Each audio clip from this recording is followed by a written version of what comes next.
my name's Lewis Tyler, Managing Editor of International Fire and Safety Journal and Fire Safety Journal Americas.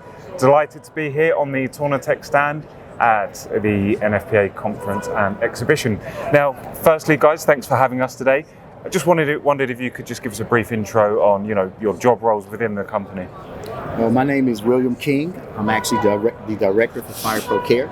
I've been in the fire pump industry for 30 years on the controller side, so I've seen the code change over the years and seen the product evolve as the code did as well. So it's been a good ride for me, and FireProCare is just the next step in my career.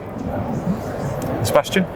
Well, I'm Vice President Business Development. I've been within the industry for more than 20 years now, with most of my career into the customer service side, in support and maintenance of our equipment. Now, I know we were talking before about FPC. I just wondered if you could, briefly explain what FPC is, how it came about. Sure. Well, FPC is FireProCare, which is our platform where you can connect your controllers or other equipment within the pump room with partnership with different people around here in the industry, where we share the pump room floor space to have visibility on the requirement for maintenance, preventive maintenance, and even eventually predictive maintenance. That's where we're going in the future.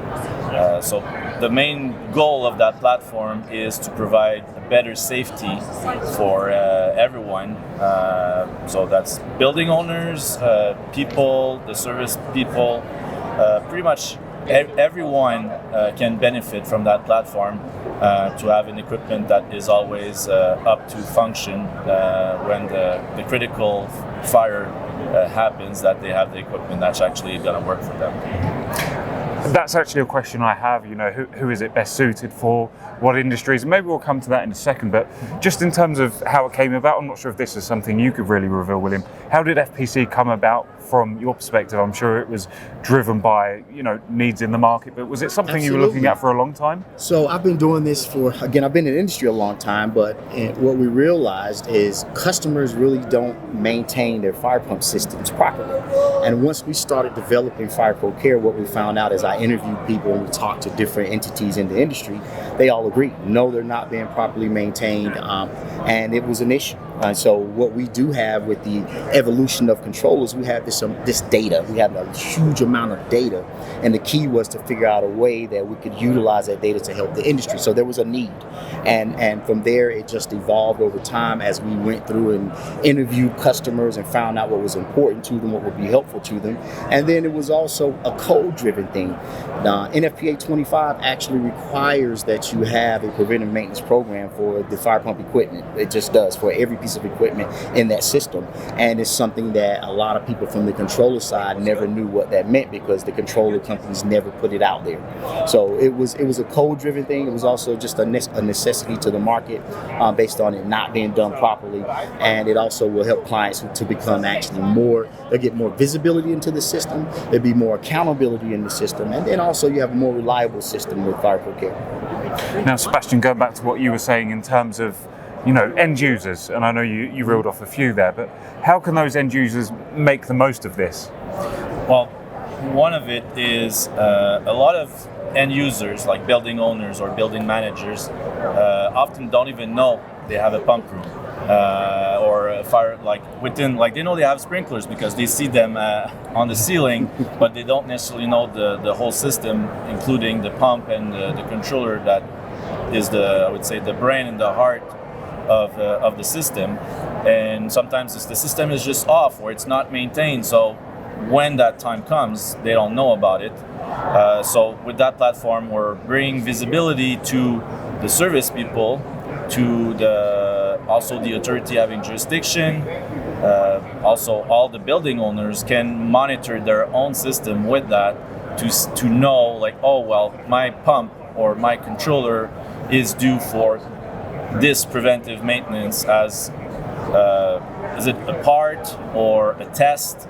So that way it's going to prevent them, sort of a notification saying, hey, within the next 3 months, you need to schedule for that because you're going to be due.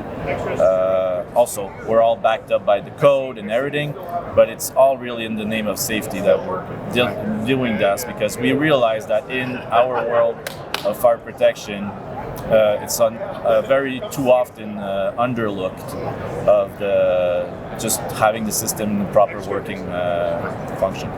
Fire pumps in a deep, dark basement that no one knows about until there's a fire. So we're at least bringing some visibility to it with FireProCare. Yeah, and of course in that respect we've seen issues in the past, so things like this are going to be key. But just in terms of your the network supply, just talk us through that. So the network, we have multiple offices in the United States, the sales offices and reps, the representatives that we have that are factory representatives. There are also a lot of authorized service dealers who've been trained and are up to speed to help implement and support customers with this application.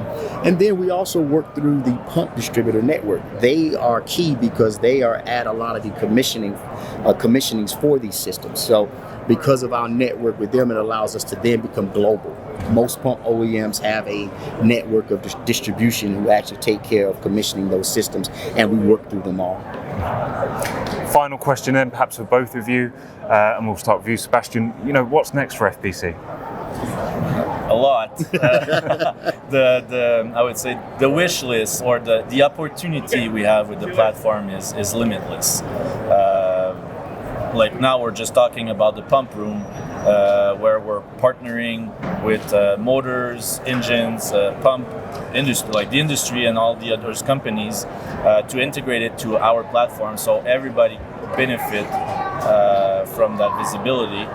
So that's the next big thing, is having like the pump room connected really. So that's the first thing, is to have visibility on that. And eventually, connectivity, like to have something a little more live. Eventually, that's also one thing that we're working on in the future of FireProCare. FireProCare Plus is definitely next on the horizon. As Seb stated, the pump room aspect is what we're going to be releasing next.